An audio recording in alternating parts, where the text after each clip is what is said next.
दोस्तों, भारत का युवा ऑनलाइन में सक्सेस पाना चाहता है। ऑनलाइन बिजनेस में सक्सेस पाना चाहता है।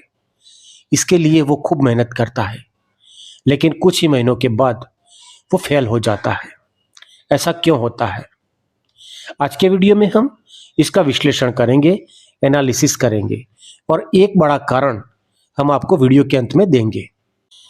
दोस्तों, भारत का युवा जब रील्स देखता है तब उसके सामने ऐसी कई रील्स आती हैं जिसमें वो देखता है कि कई लोगों ने कुछ ही समय में बड़ा ऑनलाइन बिजनेस खड़ा कर लिया है और एक ही दिन में उनको कई ऑर्डर आते हैं, 100, 200, 500 ऑर्डर आते हैं।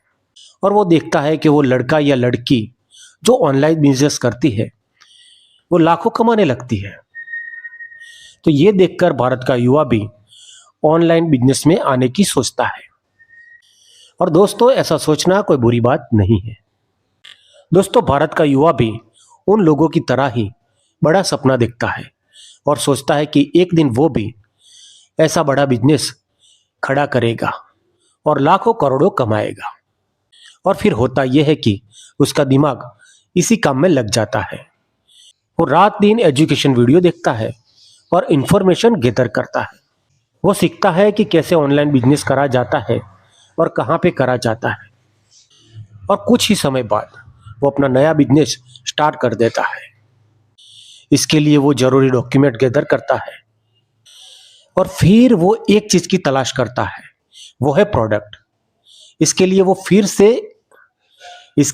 फिर से वीडियोस देखता है कि कौन सी ऐसी प्रोडक्ट है जो ऑनलाइन ज्यादा बिकती है और आखिरकार उसे वो प्रोडक्ट मिल भी जाती है।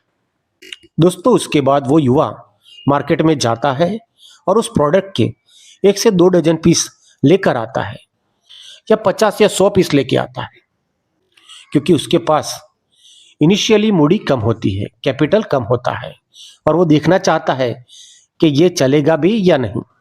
वो सही भी बात है। उसके बाद वो एक प्लेटफॉर्म की तलाश करता है जहां पर बिना किसी झिझक के वो अपने प्रोडक्ट बेच सके। और जैसा कि आपको मालूम है, आजकल भारत में एक ही प्लेटफॉर्म चल रहा है और वो उसके लपेटे में आ जाता है। जब वो अपनी प्रोडक्ट का लिस्टिंग करता है तो कुछ ही दिनों में उसको धड़ाधड़ ऑर्डर मिलना शुरू हो जाता है। वो खुश हो जाता है और सपने देखने लगता है। वो शेख चल्ली बन जाता है। वो सोचता है कि एक दिन में 50 ऑर्डर आए तो 30 दिन में मुझे 1500 ऑर्डर आएंगे और फिर 12 महीने में तो 15,000 या 18,000 ऑर्डर आएंगे। ऐसा सोचने लगता है।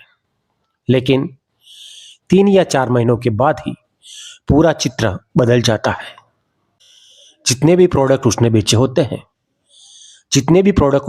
होते हैं इसके 20% या 15% प्रोडक्ट वापिस आने लगते हैं और वापिस आए प्रोडक्ट पर उसे रिटर्निंग फी देनी पड़ती है, 150 रुपये से भी ज्यादा। अब क्या होता है दोस्तों, मालूम है? सोचो कि उसको लाख रुपये का बिजनेस हुआ है तो उसको घाटा आता है 1,20,000 रुपया।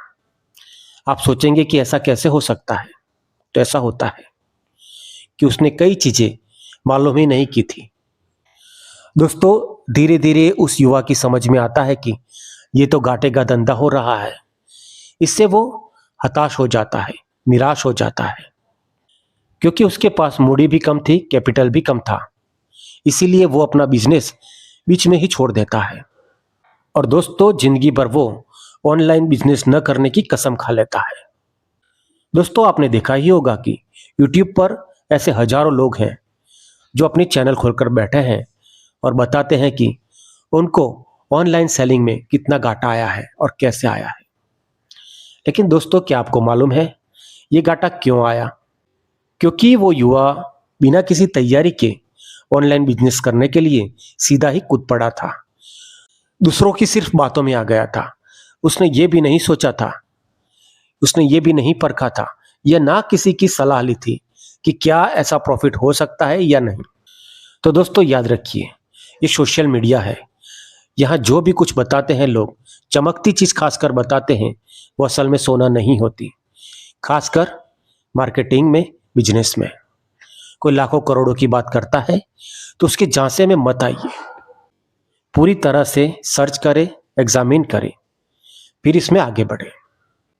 और अगर आपको बिजनेस करना ही है तो इस चैनल से जुड़ते जाइए। आपका धन्यवाद।